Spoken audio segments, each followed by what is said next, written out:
Cerita dalam bahasa Indonesia.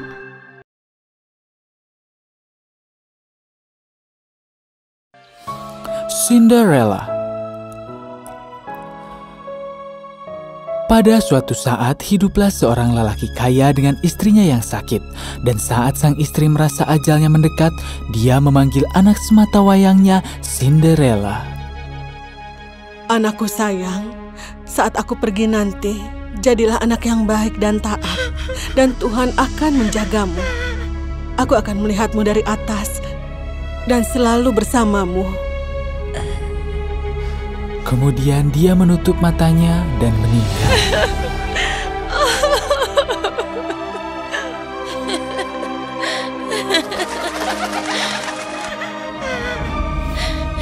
Setiap hari Cinderella ke makam ibunya dan menangis. Ayah Cinderella harus bepergian untuk bekerja. Dia ingin menikah lagi supaya ada yang menyayangi Cinderella. Dia menikah lagi dengan seorang janda yang memiliki 2 anak perempuan.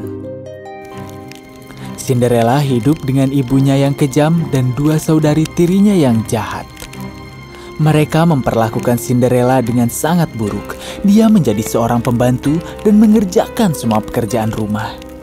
Suatu hari, Cinderella sedang menyapu lantai. Kedua saudari tirinya sedang duduk di sofa sambil makan buah dengan rakusnya. Setelah makan, salah satu saudarinya melempar kulit pisang ke lantai. Ibu tirinya datang ke ruangan tersebut dan menemukan lantai yang kotor. Cinderella, bersihkan lantainya dengan benar, dasar pemalas. Tidak bisakah sekali saja kau bekerja dengan baik, ha? Iya, Ibu. Akan aku lakukan sekarang, maaf. Cinderella juga memasak dan mencuci piring.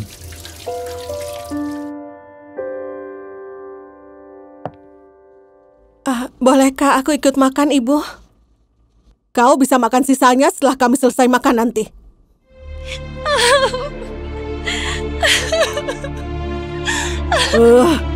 Jangan memulai drama lagi, Cinderella. Pergilah dan cuci piring yang kotor dulu. Cinderella membersihkan semua piring kotornya. Mereka membuat Cinderella tidur di loteng. Setiap malam ia menangis dan tidur dalam keadaan lapar. Melihat Cinderella, tikus-tikus kecil dan para burung merasa kasihan padanya dan menjadi temannya. Suatu hari sang raja memutuskan untuk membuat sebuah pesta besar dan memanggil semua warga desa. Sang raja ingin pangeran untuk memilih salah satu gadis untuk dinikahi. Sang raja mengirimkan undangan ke semua para gadis muda untuk mendatangi pesta besar di istananya. Kepada semua warga kerajaan, aku memiliki sebuah pesan untuk kalian dari sang raja. Semua orang diundang untuk mendatangi pesta besar pada hari Sabtu pekan depan. Dia akan memilih seorang putri untuk sang pangeran pada kesempatan ini. Semua orang merasa senang dan meloncat dengan gembira. Cinderella juga bahagia dan ikut senang. Dia selalu ingin melihat istana. Saudari-saudarinya sibuk menyiapkan diri untuk datang ke pesta. Ayo anak-anak, bersiaplah untuk ke pesta. Aku ingin sang pangeran menikah dengan salah satu dari kalian. Dan kau, Cinderella, bantulah mereka berdua untuk bersiap. Anak-anakku harus terlihat seperti seorang putri. Salah satu dari mereka akan menikahi pangeran. Oh, Ibu, sang pangeran pasti akan menikahi aku. Cinderella, rapikan rambutku dan bantu aku memakai gaun ya. Tidak, Cinderella, kau kesini dulu. Aku yang akan menikahi pangeran. Cinderella sangat baik hati. Ia menolong kedua saudarinya. Aku harap aku bisa pergi juga. Bisakah aku ikut pergi, Ibu? Aku juga ingin melihat istana dan mendatangi pesta itu. Tidak mungkin. Lihatlah dirimu. Kau bahkan tidak memiliki gaun untuk dikenakan. Semua orang akan tertawa padamu dan kau akan mempermalukan kami.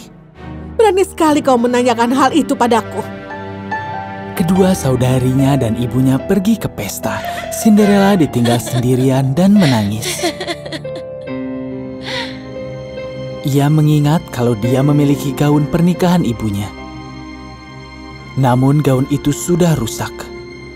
Ia mulai menjahit gaun itu, teman-teman kecilnya dan para burung mulai untuk membantu juga. Ini akan memakan waktu yang lama, dan seselesainya pesta pun akan usai.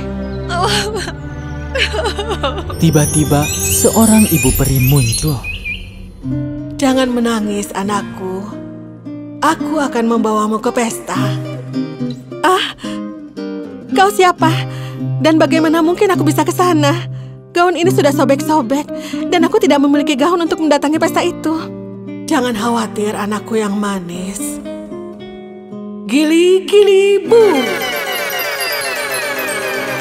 Gaun usang Cinderella berubah menjadi sebuah gaun baru yang indah, dan di kakinya muncullah sebuah sepatu kaca.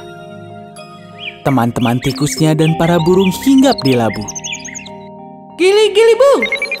Ia mengubah labunya menjadi sebuah kereta kencana yang indah. Para tikus menjadi kuda untuk menarik kereta kencananya dan burungnya menjadi seorang kusir. Tapi Ibu Peri, saudari-saudariku dan ibu tiriku akan berada di sana juga. Mereka pasti akan marah kalau melihat aku di sana. Jangan khawatir, aku akan membuat mereka tidak mengenalimu.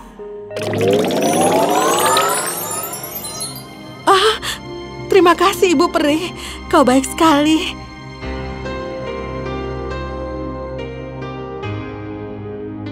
Tapi ingatlah anakku, sihirnya hanya akan bertahan sampai tengah malam. Kau sudah harus di rumah pada saat itu. Iya Ibu Peri, aku akan mengingatnya. Cinderella melambai pergi dan berangkat ke pesta.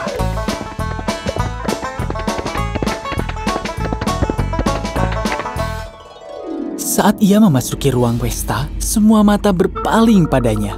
Saudari-saudarinya dan ibu tirinya tidak mengenalinya. Cantiknya gadis itu. Sang pangeran tampan melihat Cinderella dan jatuh cinta pada pandangan pertama. Ia menghampirinya. Hei gadis cantik, bolehkah aku berdansa denganmu? Iya, tentu saja. Sang pangeran tidak berdansa dengan orang lain. Dia tidak bisa berpaling dari Cinderella. Cinderella berdansa sepanjang malam dengan sang pangeran dan dia hampir saja lupa kalau waktu sudah mendekati tengah malam.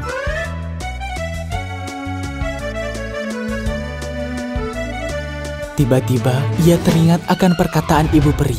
Matanya melihat ke arah jam. Aku harus pulang sekarang. Tapi sekarang masih...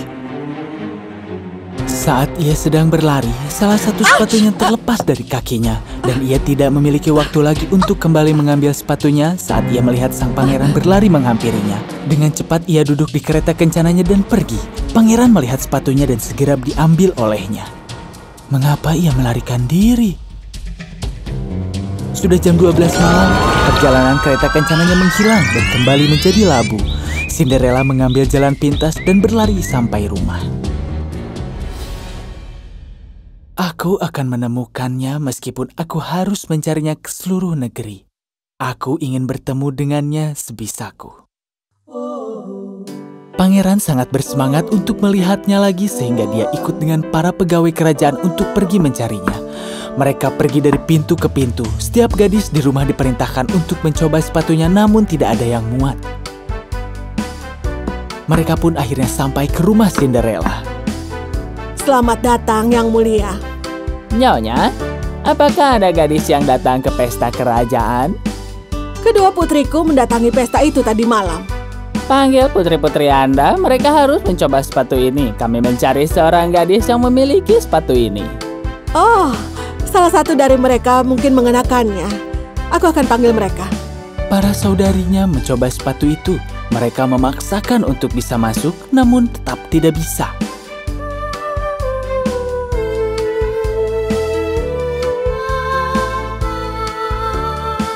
Apa masih ada orang lain di rumah? Oh, tidak. Aku hanya memiliki 2 orang putri. Ibu tirinya mengunci Cinderella di loteng sehingga dia tidak memiliki kesempatan untuk mencoba sepatunya. Kami harus memeriksa seluruh rumah. Secepatnya seorang pengawal melihat jalan menuju loteng namun pintunya terkunci. Apakah ada orang di dalam? Ibu tiri mengikuti pria itu. Oh tidak, jangan. Tidak ada orang di dalam. Kau tidak perlu menghabiskan waktumu di sini, Yang Mulia. Ia mendobrak pintunya dan masuk ke dalam, dikejutkan dengan keberadaan seorang gadis yang duduk di dekat jendela. Aku menemukan seorang gadis di sini. Pangeran dan pengawalnya berkumpul di dekatnya dan memerintahkan Cinderella untuk mencoba sepatunya. Sepatunya muat di kaki Cinderella dengan sempurna. Ibu tirinya terkejut. Tidak, tidak, tidak. Akhirnya aku menemukanmu. Siapa namamu? Cinderella. Ia langsung berlutut dan melamarnya. Cinderella, maukah kau menikah denganku? Iya, iya. Pangeran meraih tangannya dan menciumnya. Dia kemudian berkendara kembali ke istana dengan Cinderella. Raja dan ratu bahagia saat bertemu dengan Cinderella. Mereka mengundang ayah Cinderella untuk menghadiri pernikahannya. Cinderella dan sang pangeran menikah dan hidup bahagia selamanya.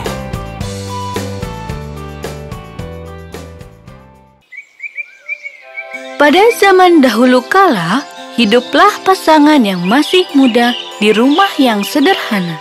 Mereka belum mempunyai anak dan mereka berharap memiliki anak perempuan. Di rumah tersebut terdapat jendela kecil dengan pemandangan taman yang indah. Taman tersebut dipenuhi bunga dan tumbuhan yang cantik dan juga indah. Taman tersebut dikelilingi tembok yang tinggi dan tidak ada seorang pun yang berani masuk. Karena tembok tersebut milik dari seorang penyihir yang sangat hebat dan semua orang takut kepadanya.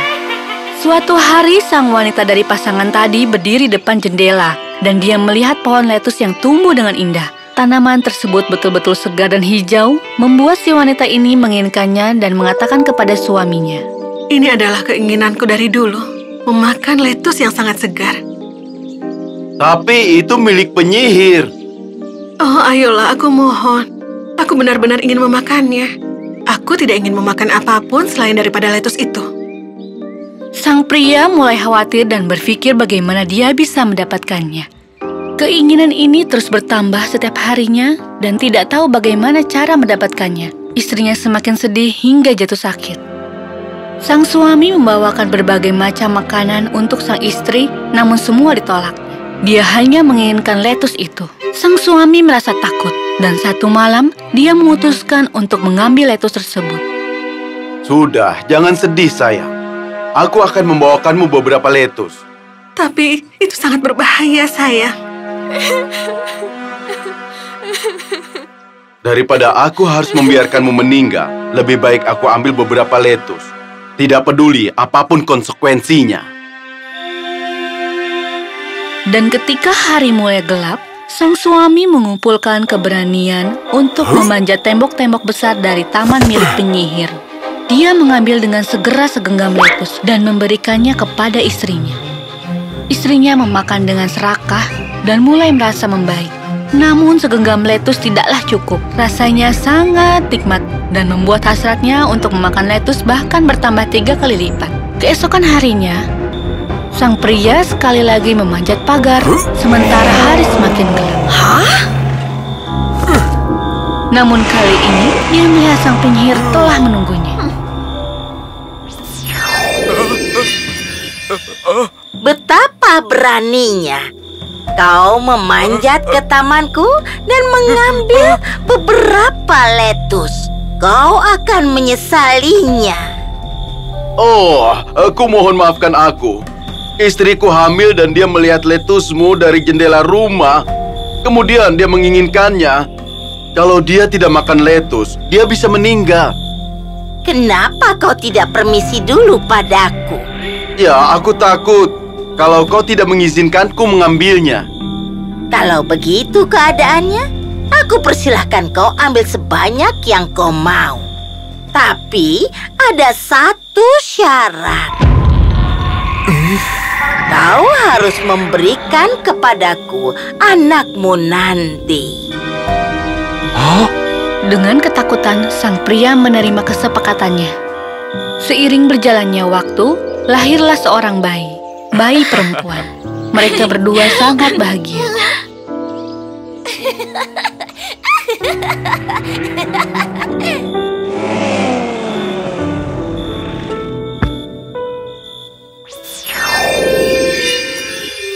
Tidak lama kemudian, sang penyihir datang dan memberikannya nama Rapunzel dan membawanya pergi, meninggalkan kesedihan pada kedua orang tuanya.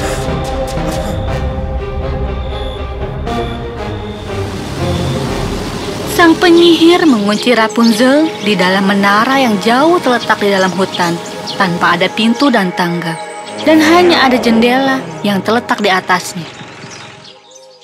Rapunzel tumbuh di sana, dan yang dia tahu ibunya adalah sang penyihir. Selama dia tumbuh, rambut emasnya pun tumbuh terus dengan sangat panjang. Sang penyihir menyadari ada kekuatan penyembuh ajaib di rambut Rapunzel, maka dia tidak pernah memotongnya.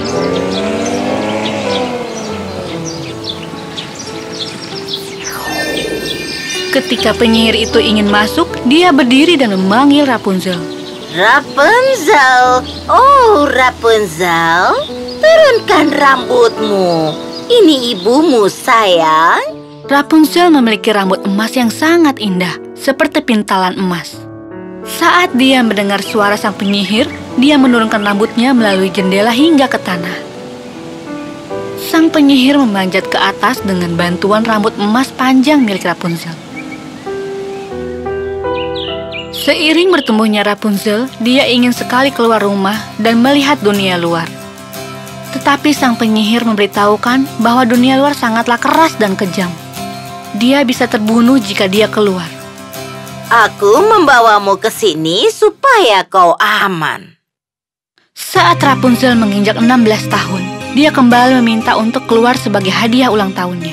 Ibu, apa? Aku sedang memikirkan sesuatu. Apakah itu? Aku menginjak 16 tahun. Kurasa aku cukup dewasa untuk merayakan ulang tahunku. Apa? Tidak boleh. Aku telah membaca mengenai dunia luar dan kelihatannya sangat luar biasa. Semua orang-orangnya, makanan, lampu, dan semuanya. Tidak boleh. Sudah kujelaskan betapa kejamnya dunia luar. Kau sangat aman di sini. Aku mohon, Ibu. Banyak hal yang bisa kulakukan. Banyak yang kupelajari. Dan banyak yang kulihat. Ku bilang tidak, Rapunzel. Aku bisa menjaga diri. Aku sudah besar, Bu.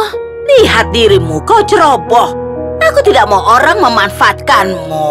Aku tidak ceroboh. Kau tidak akan pernah meninggalkan menara ini. Tidak boleh. Aku melakukan ini karena aku mencintaimu.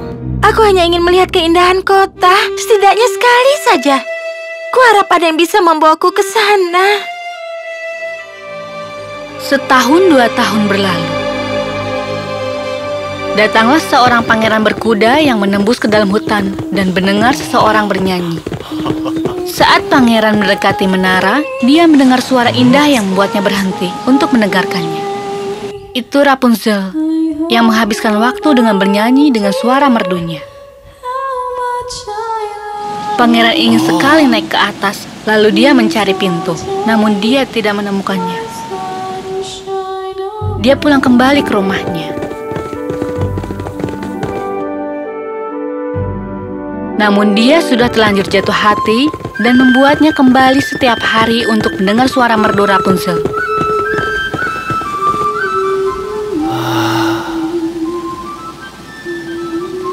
Suatu hari, dia berdiri di belakang pohon dan melihat penyihir datang, lalu mengatakan, Rapunzel, oh Rapunzel, turunkan rambutmu untukku. Aku ibumu, sayang.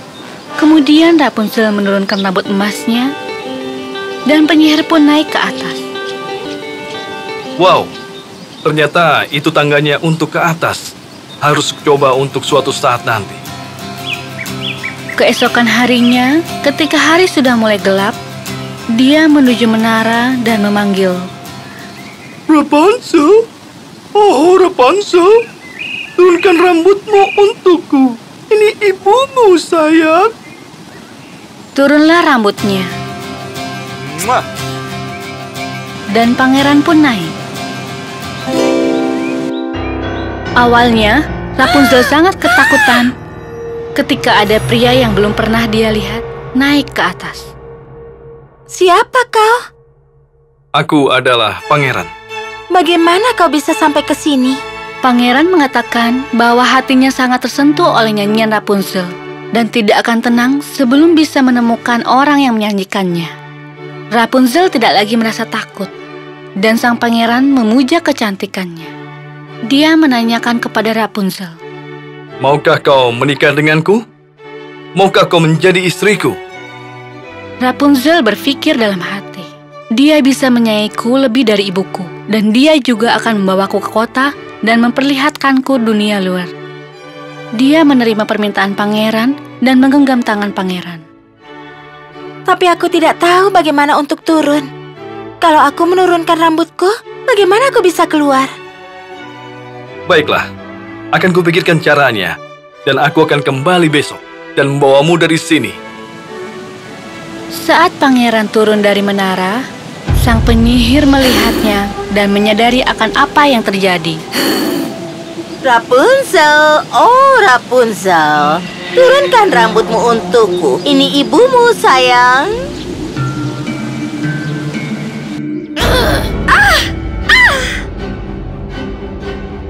Beraninya kau keluar dari sini. Kau sudah kubesarkan. Bagaimana bisa kau mengkhianatiku? Kau akan dapat hukuman. Dengan amarahnya, dia memegang rambut indah Rapunzel. Lalu dia mengambil gunting dan segera menggunting rambut indah Rapunzel. Dengan tanpa ampun, dia mengirim Rapunzel ke gurun yang sangat-sangat jauh. Keesokan sorenya, penyihir menunggu pangeran untuk datang. Dan ketika pangeran datang, dia memanggilnya. Rapunzel, oh Rapunzel, turunkan rambutmu untukku. Sang penyihir jahat menurunkan rambut Rapunzel yang telah dipotong. Pangeran pun naik ke atas, tapi bukan Rapunzel yang ditemuinya di sana, melainkan sang penyihir dengan tatapan jahatnya. Aha, kau datang untuk Rapunzelmu tersayang, dan dia sudah tidak tinggal di sini lagi. Kau kehilangan dia dan tidak akan pernah melihatnya lagi. Sang penyihir mendorong pangeran. Pangeran jatuh ke atas duri dan menusuk matanya hingga buta. Karena tidak bisa melihat apa-apa, pangeran mengembara di hutan. Dengan memakan rumput dan juga akar, dia mengembara selama bertahun-tahun. Akhirnya, dia sampai di gurun dan mendengar suara merdu yang dikenal. Dia menghampirinya. Lalu dia berkata, Rapunzel, apakah itu kau? Rapunzel mengenalinya dan dia mulai menangis.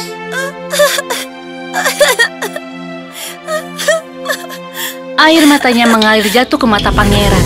Dan seketika itu juga, mata pangeran bisa melihat dengan jelas seperti sedia kala.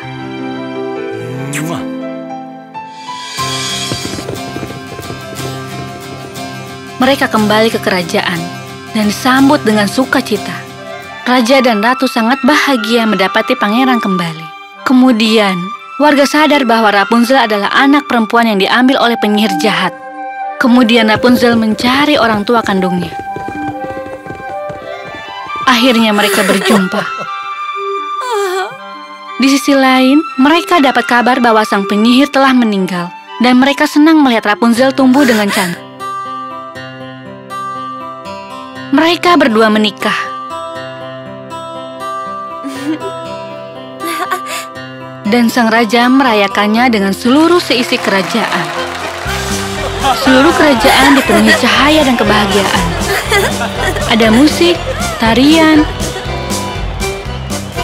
dan mereka pun hidup bahagia selamanya.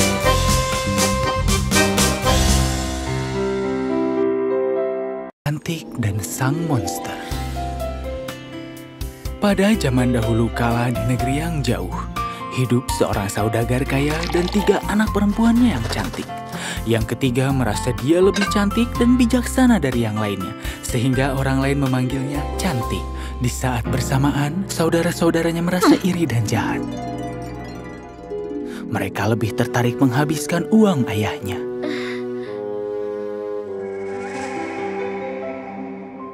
Cantik telah bermimpi tentang pangeran tampan. Dia selalu berpikir bahwa suatu hari dia akan menikahi pangeran dan tinggal di istana yang indah dengannya. Semuanya bahagia di kehidupan Cantik seperti dalam mimpinya. Dan suatu hari, takdirnya berubah. Karena badai yang besar, ayahnya kehilangan kapal dan juga semua uangnya. Sudah berakhir, sayang.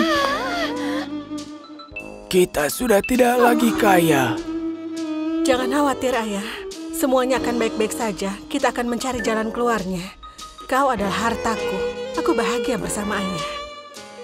Lalu, semua pelayan meninggalkan rumahnya karena pedagang itu bangkrut. Si Cantik sedang membereskan rumah.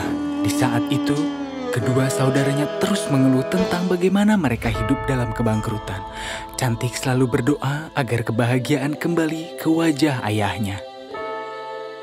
Dan suatu hari, sang pedagang mendapat kabar bahwa salah satu kapalnya sedang berlayar menuju pelabuhan.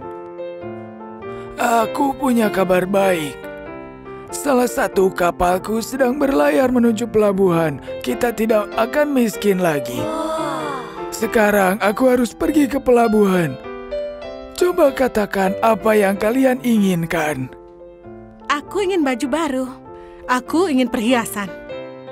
Dan apa yang kau inginkan, anakku tersayang?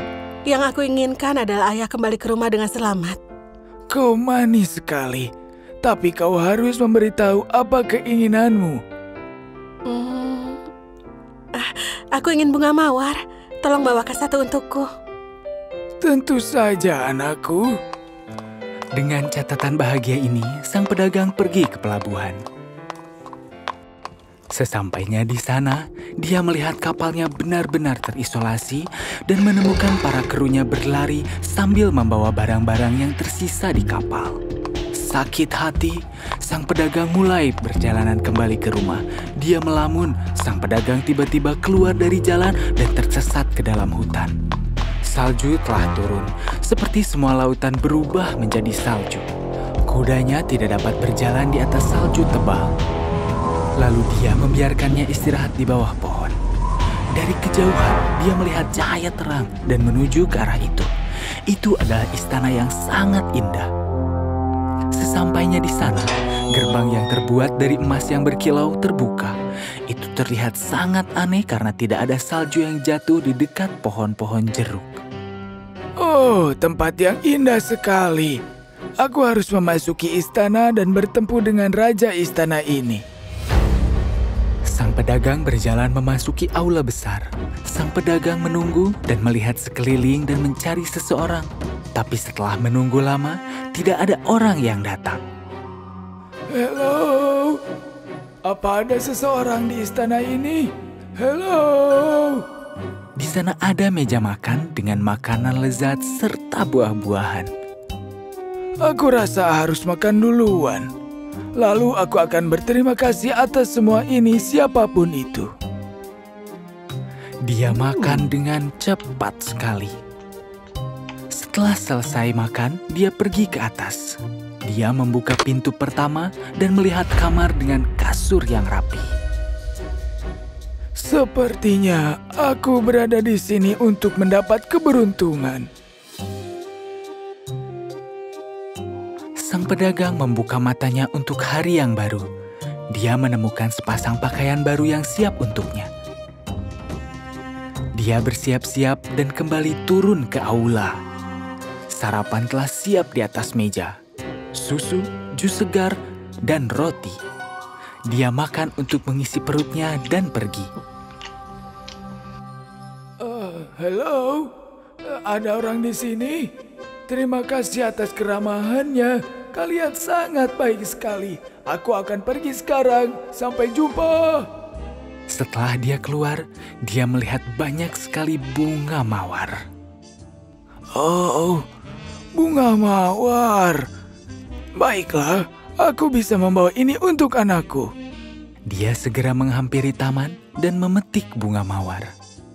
Setelah dia memetik bunga mawar, ada sebuah suara raungan yang keras di belakangnya. Saat dia berbalik, dia berdiri di hadapan monster yang tinggi dengan mata yang merah, gigi, dan cakar yang setajam pisau. Siapa yang menyuruhmu memetik mawarku? Tidakkah cukup aku menjamu kau di istanaku? Inikah caramu berterima kasih? Penghinaanmu tidak akan aku biarkan.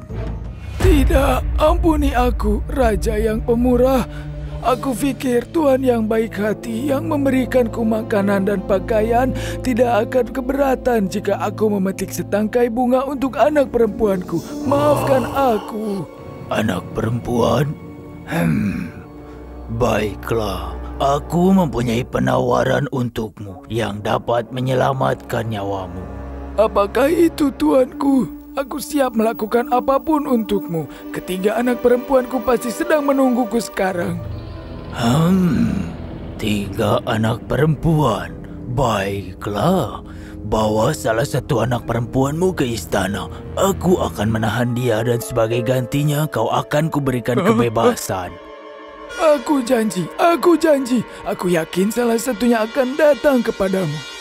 Bagus sekali. Aku akan memberimu kuda tercepatku dan aku beri waktu 1 bulan untuk kembali ke sini dengan anak perempuanmu. Jika dia datang, dia harus datang dengan rela. Tidak ada hal lain, aku akan memiliki dia. Jika kau tidak mau muncul dalam 1 bulan, aku akan mencarimu. Pergi sekarang dan ambil setangkai mawar untuk anakmu. Meskipun dia telah menerima tawaran tersebut untuk menyelamatkan dirinya, tapi dia tidak begitu yakin anak perempuannya akan bersedia untuk datang. Sang pedagang miskin lebih merasa mati dibanding hidup saat dia kembali. Kudanya berlari dengan cepat dan tiba di rumahnya sang pedagang. Anaknya langsung menghampirinya. Oh, ayah, berikan hadiahku. Dan mana hadiahku, ayah? Bagaimana keadaanmu, ayah? Ayah pasti lelah. Ini yang kau minta aku bawakan untukmu, dan kau tidak tahu harganya. Dia menceritakan tentang kapalnya dan sang monster. Ini adalah kesalahanmu. Kenapa kau meminta ayah membawakan bunga? Iya, kalau kau meminta yang lain, hal ini tidak akan terjadi pada ayah. Akulah penyebab semua kemalangan ini. Aku akan pergi kembali ke sana agar ayah bisa menepati janjinya. Oh, cantik. Maafkan aku, sayang. Aku membawakanmu takdir yang buruk. Setelah apa yang kuperbuat, hal ini memang terjadi karena takdirku, ayah. Si cantik telah yakin dengan keputusannya. Dia memberanikan diri dan menyemangati ayahnya.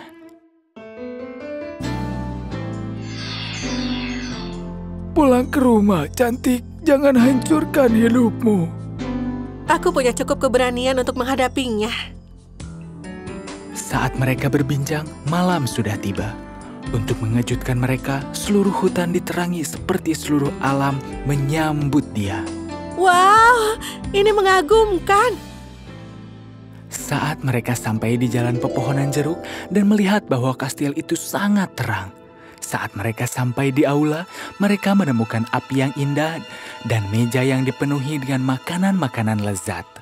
Mereka sangat lapar setelah perjalanan panjang.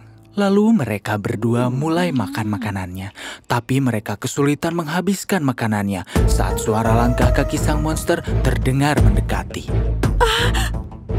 Selamat siang, cantik. Selamat siang, Yang Mulia. Jadi, kau datang dengan rela? Iya. Maukah kau tinggal di sini saat ayahmu pergi? Iya. Kembali ke kudamu. Kau akan menemukan kuda lain terisi penuh dengan emas. Itu untukmu dan juga kedua anak perempuanmu. Sampai jumpa, cantik. Aku akan merindukanmu setiap hari, sayang. Aku juga akan merindukanmu, ayah. Kuda itu segera berlari dan dengan segera menghilang di kejauhan. Pergi ke atas, beristirahatlah. Selamat malam. Selamat malam. Si cantik membuka pintu pertama dan menemukan kamar dengan dekorasi indah. Dia berbaring di kasur dan langsung tertidur. Saat dia terbangun di pagi hari, dia menemukan meja riasnya dengan segala hal yang dia inginkan. Dia melihat makan siangnya di aula. Setelah makan siang, dia duduk dengan tenang di sebuah sofa. Akankah monster ini akan menahanku selamanya? Bagaimana aku bisa terbebas? Berpikir dan berpikir tentang hal ini, lalu dia tertidur kembali. Saat itu sudah siang hari. Dia mendengar sang monster menghampiri. Selamat siang, cantik. Selamat siang. Apa kau mencintaiku, cantik? Maukah kau menikah denganku? Katakan ya atau tidak tanpa ragu. Oh, tidak. Karena kau tidak mau. Selamat malam, cantik. Selamat malam. Dia sangat senang ternyata penolakannya tidak membuat sang monster marah.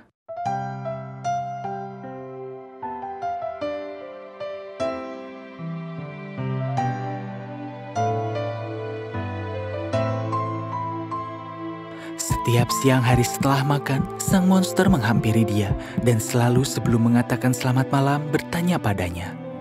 Cantik, maukah kau menikah denganku? Dan saat dia berkata, oh tidak, dia pergi dengan sedih.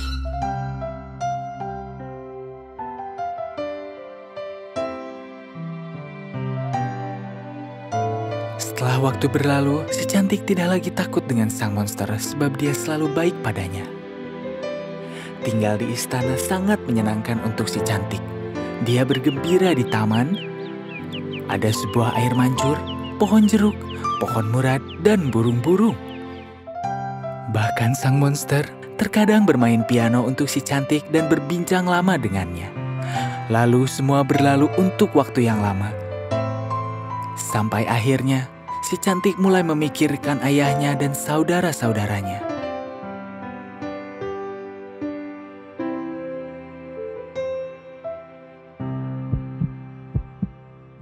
Melihat dia sangat sedih, sang monster bertanya padanya. Ada apa, sayang? Kau terlihat sedih akhir-akhir ini. Sudah lama aku tidak bertemu dengan ayahku. Aku mohon, izinkan aku untuk pergi 1 minggu saja. Aku berjanji akan kembali lagi ke sini. Cantik. Inikah alasan kau membenciku sehingga kau ingin kabur? Tidak. Bukan begitu.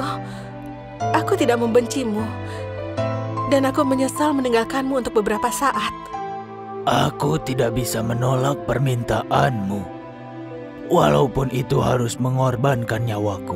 Jika kau tidak kembali tepat waktu, kau akan menemukanku meninggal. Ya ampun, aku tidak akan membiarkan hal itu terjadi. Kau selalu baik padaku. Kau tidak membutuhkan kereta untuk pergi. Pakai cincin ini dan tidur.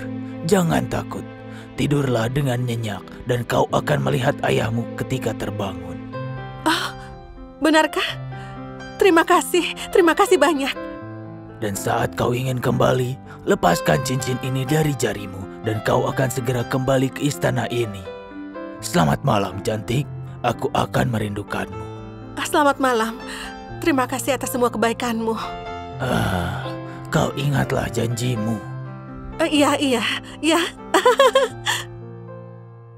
Sesaat setelah sang monster pergi, si cantik bergegas untuk tidur. Keesokan harinya dia terbangun di tempat tidur rumahnya. Saudara-saudaranya terkejut dengan kemunculannya yang ajaib. Ayahnya memeluknya dengan erat dan mulai menangis karena bahagia. Oh cantik, aku sangat khawatir kepadamu. Aku sangat merindukanmu, sayang. Aku juga merindukanmu, ayah. Si cantik bercerita kepada ayahnya tentang kebaikan sang monster. Setelah berpikir lama, dia menjawab, Kau bilang padaku bahwa sang monster mencintaimu tulus dan layak mendapatkan cintamu dan berterima kasih atas kelembutan dan kebaikannya. Ayah rasa kau harus melakukan apa yang dia inginkan, terlepas dari buruk rupanya. 1 minggu berlalu dan si cantik terlupa untuk kembali ke kastil. Sampai 1 malam, dia bermimpi sang monster sedang terbaring di tanah sekarat. Ya ampun! Si cantik sangat ketakutan dengan mimpinya itu. Lalu sebelum siang hari, dia berpamitan kepada ayahnya dan saudara-saudaranya. Segera setelah dia di tempat tidur, dia melepaskan cincinnya. Lalu dia tertidur dengan segera dan terbangun di istana sang monster di pagi hari. Dia bergegas ke tempat di mana dia melihat sang monster terbaring. Sang monster masih di sana dan tidak banyak bergerak. Ya ampun, apakah dia meninggal? Ini adalah kesalahanku meninggalkan dia sendirian. Tapi kemudian, melihat dia lagi, si cantik menyadari dia masih bernafas. Dengan tergesa-gesa mengambil air, dia memercikkan ke mukanya. Dan dengan kegembiraannya, sang monster mulai sadar. Oh, ya ampun, kau sangat menakutkanku. Aku tidak pernah tahu seberapa besar aku mencintaimu hingga saat ini. Saat aku ketakutan, aku telah terlambat untuk menyelamatkanmu. Bisakah kau mencintai makhluk jelek seperti aku? Iya, aku melihat kau memiliki kebaikan dan kelembutan hati, dan aku rasa itu lebih dari cukup untukku. Cantik, maukah kau menikah denganku? Iya, aku mau. Setelah putri menjawab, sang monster terselimuti dengan cahaya terang lalu mengambang di udara dan turun kembali sebagai pangeran yang tampan. Oh ya ampun, kau adalah pangeran dalam mimpiku. Aku selalu memimpikanmu. Ah, cantik, cantikku tersayang. Terima kasih telah melepaskanku dari kutukan jahat. Seorang penyihir yang kubunuh di pertempuran memberikan kutukan padaku saat dia sekarat. Dia mengutukku bahwa tidak akan ada yang mencintaiku dan aku berubah menjadi monster. Tapi kau telah menghancurkan kutukan itu dengan cinta sejati. Oh, aku tidak percaya apa yang sedang terjadi. Apa aku sedang bermimpi? Sang monster mencubitnya. Ini bukan mimpi. Kau adalah pangeranku. Kau adalah cinta sejatiku. Sekarang kita tidak perlu menunggu lagi. Ayo kita ke rumahmu dan menyiapkan keluargamu untuk dansa pernikahan kita. Dia melakukannya. Dan pernikahan dirayakan keesokan harinya dengan kemeriahan yang megah. Akhirnya, kebaikan memenangkan hati si cantik. Cantik bukan hanya memiliki wajah yang menarik, ini tentang memiliki pikiran baik, hati yang baik, dan yang terpenting, sebuah jiwa yang baik. Si cantik dan sang pangeran hidup bahagia selamanya. Pangeran Kodok. Pada zaman dahulu kala, saat permintaan hampir selalu terkabul, hiduplah seorang raja dengan putrinya yang cantik. Dia begitu cantik dan menyayangi sang raja yang selalu memberikan apapun yang dia inginkan. Ayah, aku bosan bermain dengan mainan lamaku. Aku ingin sesuatu yang baru untuk bermain. Oh, sayangku, karena kau sangat berharga, aku akan memberikan mainan yang sangat berharga yang kakekku berikan saat aku masih kecil. Sang raja membuka berangkas emasnya dan mengambil bola emas yang berkilau. Wah. Ambil bola ini. Ini akan bersinar secerah matahari di bawah langit. Tapi ini sangat berharga. Jangan menghilangkannya. Terima kasih, Ayah.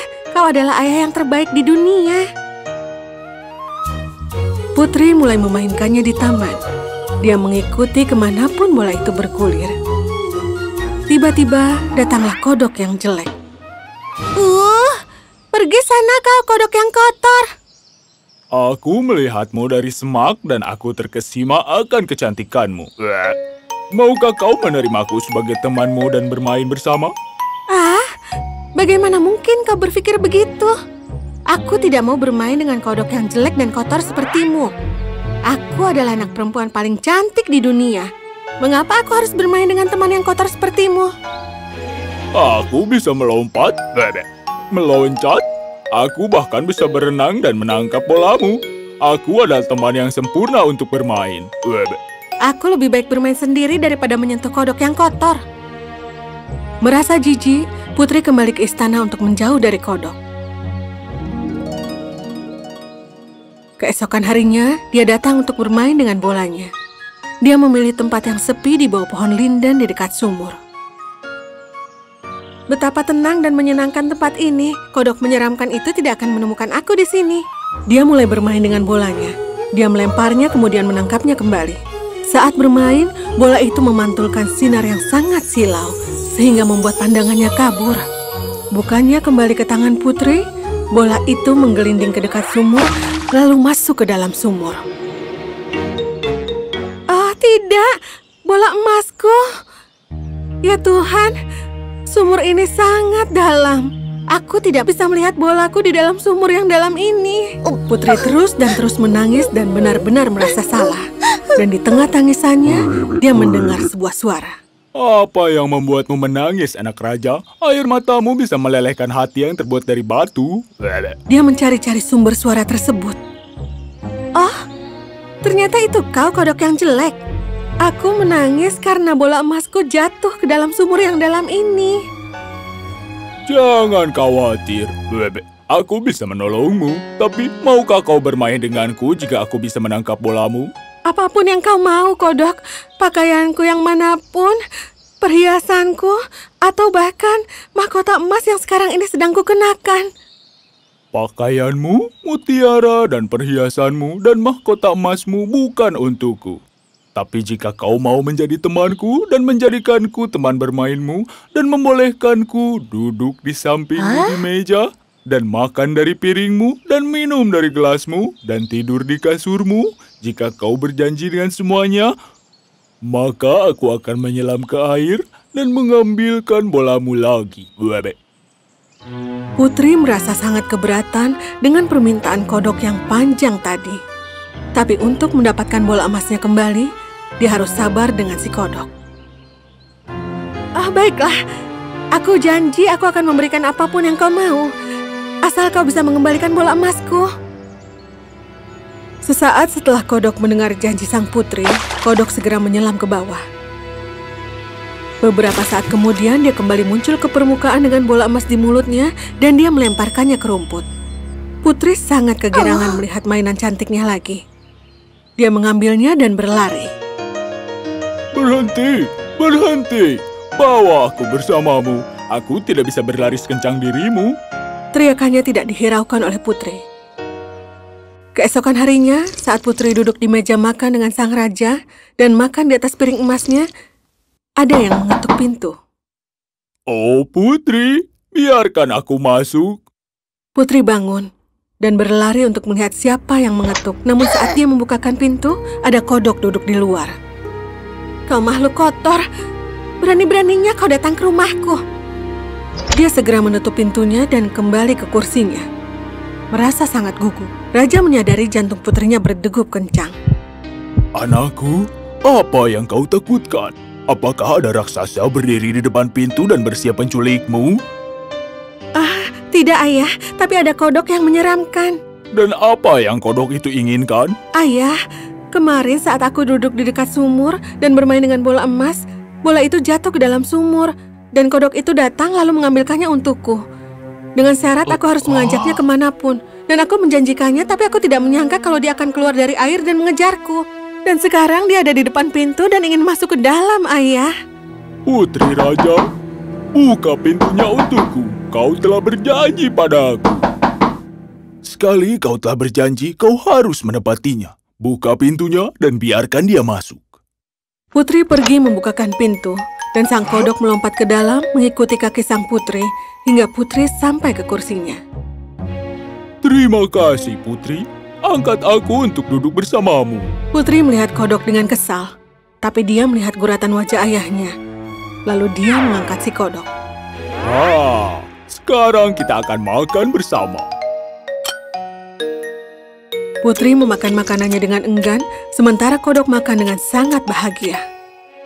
Berikan aku sup lagi, kumohon. Ini enak sekali. Aku belum pernah merasakannya di dalam perutku. Kodok kembali melahap supnya hingga habis, tapi Putri terlihat sangat kesal. Terima kasih banyak, Putri. Aku sudah kenyang sekarang dan aku lelah. Kau harus membawaku ke kamarmu dan menyiapkan kasurmu yang lembut dan kita akan berbaring dan pergi tidur. Cukup! Kau sebaiknya meninggalkan istana ini sekarang juga, jelek. Anakku tersayang, Kata-kata itu tidak pantas untuk putri raja. Kau telah berjanji pada kodok, kau harus menepatinya. Saat anggota kerajaan berjanji pada seseorang, mereka tidak dapat merubahnya. Ini tradisi kita yang harus kita ikuti.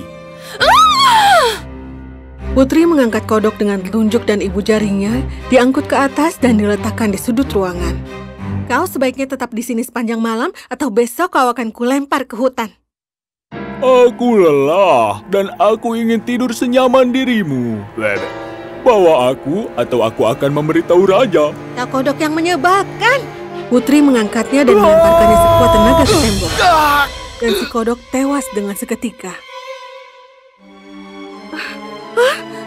Bangun kau kodok malas. Berhentilah berpura-pura. Putri mencoleknya dengan jarinya, tapi kodok sudah tewas. Apakah dia benar-benar mati? Oh tidak, apa yang telah kulakukan?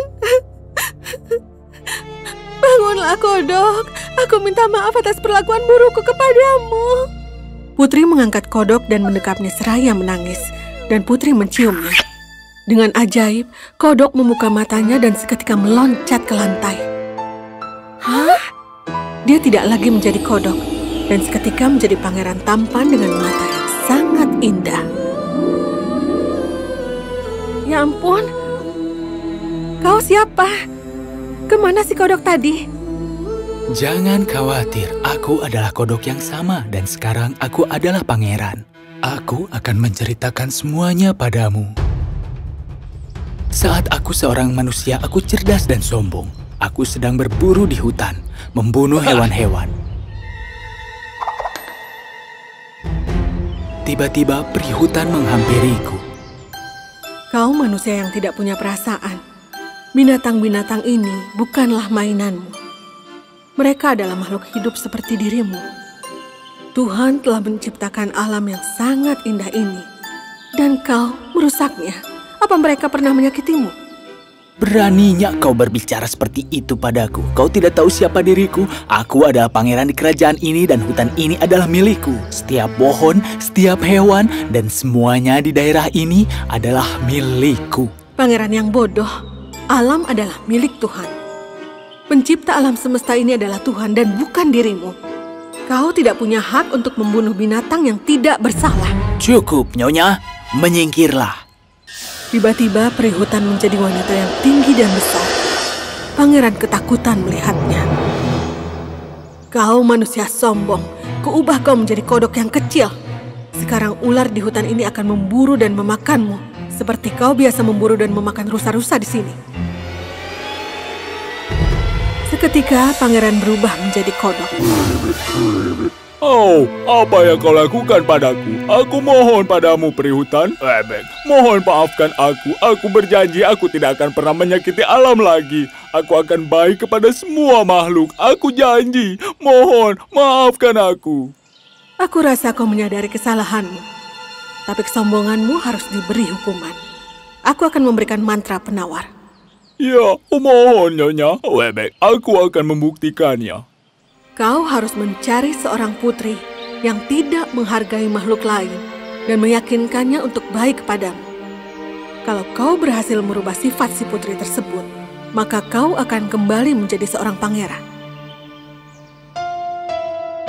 Putri merasa malu telah menjadi seorang yang jahat. Jangan bersedih, putri yang cantik. Sekarang berjanji padaku, kau tidak akan merendahkan siapapun. Kau akan baik kepada siapapun. Iya, aku berjanji, pangeran.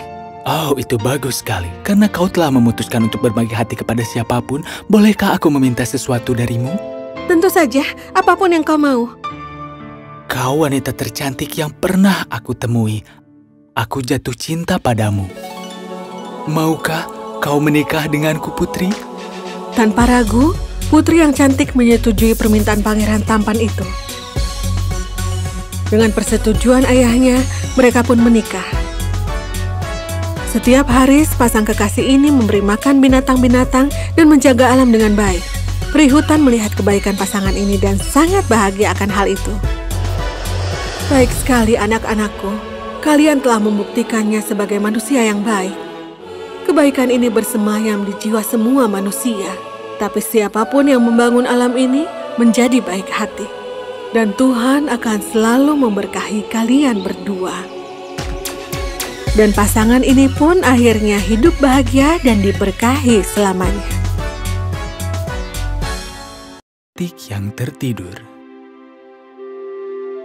Pada zaman dahulu kala, ada sebuah kerajaan dengan raja yang baik hati dan ratu yang cantik. Sang raja dan ratu mempunyai satu harapan, dan itu adalah mempunyai seorang anak. Sang ratu berdoa setiap hari untuk mempunyai anak. Oh Dewa, kau menganugerahi kami dengan segala kesenangan dalam hidup, tapi kau lupa memberi kami bayi untuk kami cintai. Aku mohon Dewa Matahari, aku mohon padamu. Aku mohon Dewa, aku mohon. Tiba-tiba sinar yang terang turun dari langit dan menghantam batu di dekatnya. Batu tersebut berubah menjadi seekor katak yang gagah. Jangan khawatir, wanita cantik.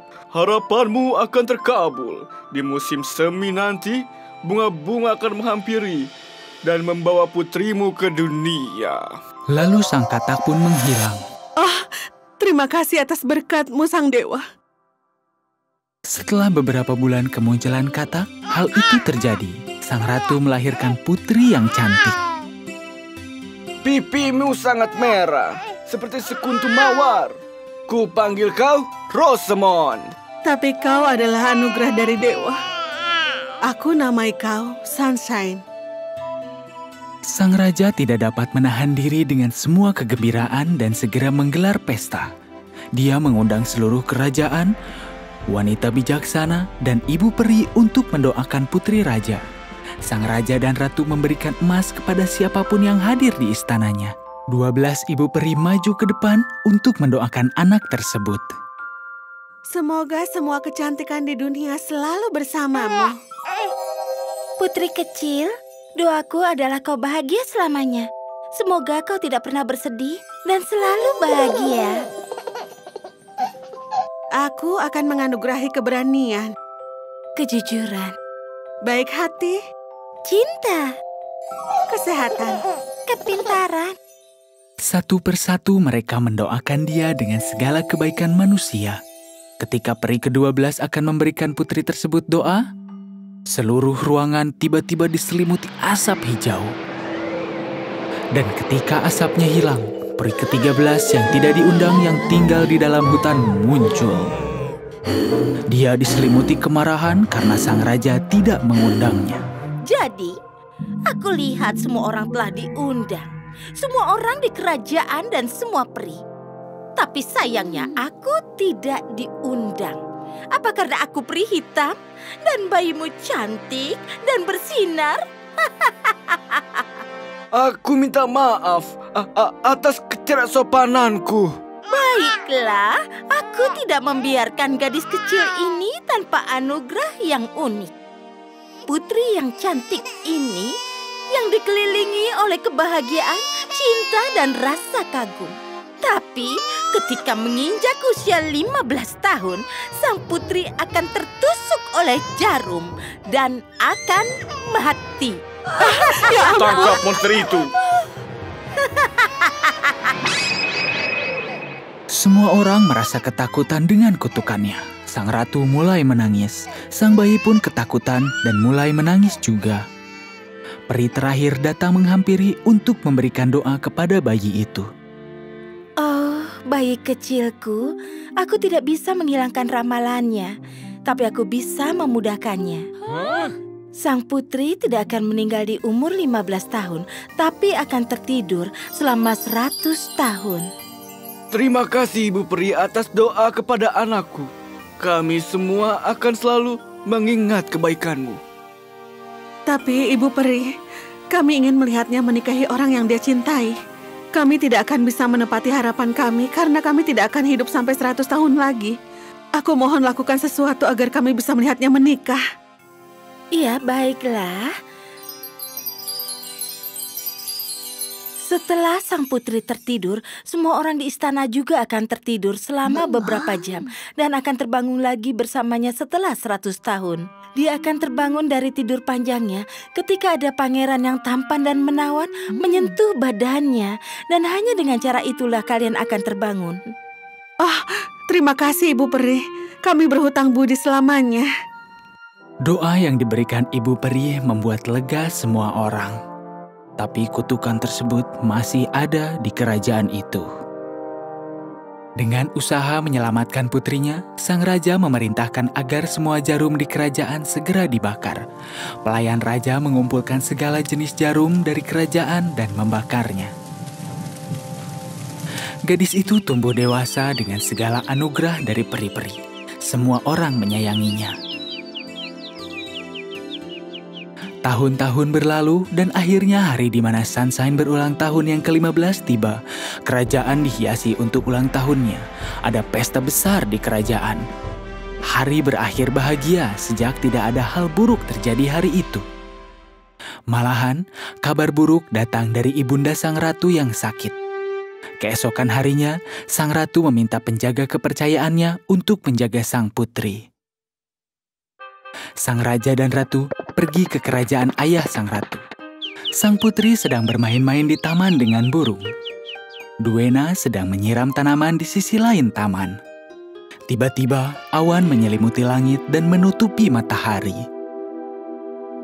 Kupu-kupu emas yang cantik menghampiri dan hinggap di atas bunga di dekat putri. Oh, ya ampun, kupu-kupu yang cantik. Aku belum pernah melihat kupu-kupu secantik ini. Aku harus menangkapnya. Kupu-kupu cantik itu sangat membuat putri terpesona, lalu dia berlari untuk menangkapnya. Dia berjalan pelan untuk menangkapnya. Akhirnya kupu-kupu menghampiri menara tua. Sekarang matahari benar-benar tidak terlihat, terhalang oleh awan hitam. Dia memanjat tangga yang sempit di belakang kupu-kupu cantik itu, yang mengarah ke pintu yang kecil. Dia membuka pintu itu untuk menangkap kupu-kupu, tapi di ruangan itu duduk seorang wanita tua dengan jarum, pelan-pelan sambil menjahit kain. Halo Nyonya, kemana kupu-kupu cantik itu terbang? Aku tidak tahu. Benda apa itu yang berputar dengan cepat? Ini jarum untuk menjahit. Kau ingin mencobanya? Iya, tentu Nyonya. Aku belum pernah melihat hal seperti ini dalam hidupku. Mengambil jarum ke tangannya, dia mulai memutarnya, tapi tidak lama kemudian dia menyentuhnya. Lalu jari putri itu tertusuk dan ramalan jahat itu pun menjadi kenyataan. Sang putri terjatuh dan tertidur.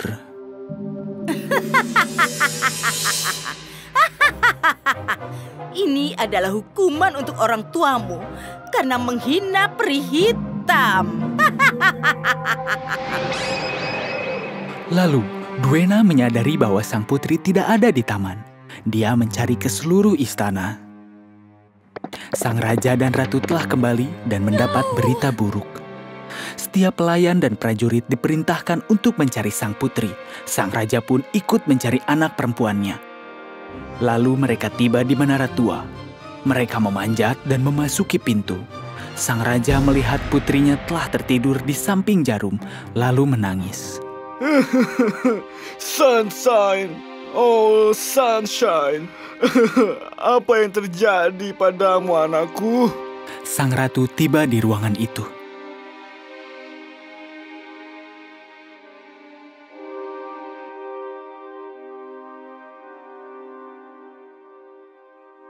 Oh sayangku, mohon berhentilah menangis. Seperti yang dikatakan Ibu Peri, semua orang akan ikut tertidur panjang. Tapi sebelum itu, kita harus menyiapkannya untuk kedatangan seorang pangeran. Sang raja memanggilkan peri kerajaan untuk meminta bantuan. Peri kerajaan mendandani sang putri dengan pakaian terbaiknya. Sang peri pun menghiasi kamar sang putri dengan bunga-bunga cantik dan bulu putih. Lalu mereka membaringkan sang putri di kasur. Sang putri terlihat sangat cantik. Dia kelihatan sangat cantik. Iya, dia putri tidur yang cantik. Sang peri putih mulai berdoa. Oh, Dewa Matahari, ini adalah anakmu terbaring di atas kasur. Saat dia telah tertidur selama 100 tahun, berilah dia cinta kasih sayangmu untuk membangunkannya. Dan berilah anugerah kepada kerajaan ini dengan sinarmu. Amin. Kita tidak punya banyak waktu, sayang. Biarkan kami menuju tahta kami. Cepat! Peri-peri meninggalkan istana. Di gerbang istana, mereka menyerukan sihir untuk perlindungan. Satu persatu semua orang menjadi terdiam. Para prajurit segera tertidur. Kuda di istalnya, anjing di taman, merpati di atap, lalat di dinding. Api yang berkelip-kelip di sana menjadi terdiam. Sang raja dan ratu tertidur di tahta mereka. Awan hitam menyelimuti kerajaan. Hujan turun dengan badainya. Dan tidak lama kemudian tumbuh pagar berduri hingga seluruh istana tersembunyi dari pandangan. Setelah beberapa tahun, orang-orang mulai membicarakan tentang kematian seluruh kerajaan. Banyak pangeran datang dan mencoba untuk menembus pagar berduri itu, tapi sangat tidak mungkin bagi mereka.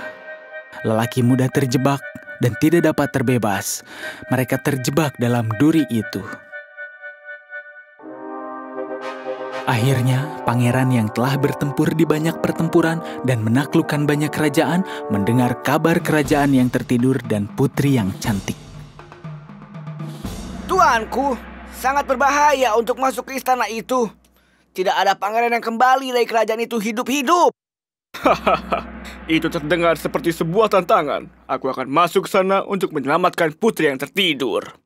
Tapi bertarung melawan kutukan peri hitam tidaklah mudah untuk semua orang. Maka aku akan mengambil tantangan itu dan menyelamatkan seluruh kerajaan dari kutukan peri hitam. Dewa Matahari selalu bersamaku. Jika aku berhasil, sebagai imbalanku akan mendapatkan hati seorang putri tertidur itu. Untungnya pada saat itu 100 tahun telah berlalu dan tiba hari di mana sang putri dapat terbangun. Sang pangeran akhirnya sampai di istana. Pada saat itu hujan badai berhenti. Awan hitam hilang dan matahari muncul dan mulai bersinar menerangi bumi.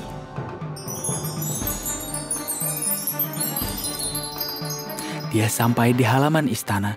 Dia melihat semua orang tertidur, tidak bergerak. Prajurit, prajurit. Ya ampun, dia tidak mati. Jantungnya masih berdetak.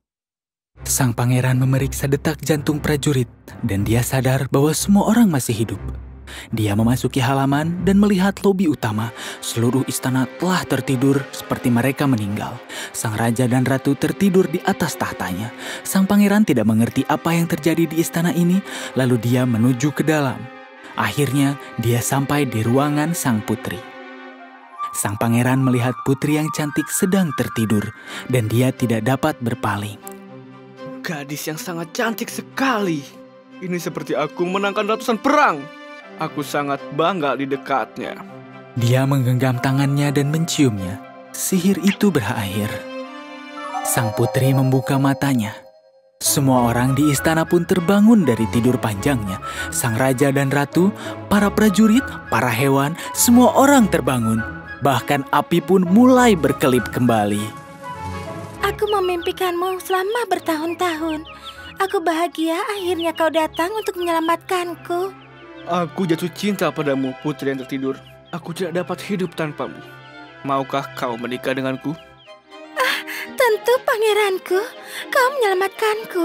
Kau adalah takdirku. Pasangan itu berjalan menuju lobi di mana semua orang menunggu mereka dengan kegembiraan. Semua orang bertepuk tangan dan menyambut pasangan baru itu. Anakku tersayang, akhirnya semua selesai. Akhirnya kau berjumpa dengan belahan jiwamu. Anakku, aku sangat bahagia sekarang. Anakku tersayang. Boleh aku bergabung? Ya, tentu saja anakku. Kau bagian dari keluarga sekarang. Ibu peri dan semua orang dari kerajaan berkumpul di tengah lobi untuk menyaksikan momen tidak terlupakan ini. Ini akan menjadi hari yang paling tidak terlupakan dalam sejarah kerajaan kita. Dan sekarang, aku memutuskan untuk membuatnya lebih berarti. Hari ini, aku umumkan pernikahan putriku tersayang. Keesokan harinya, sinar matahari menyinari gubuk kecil di tengah hutan. Gubuk yang sama di mana peri hitam tinggal.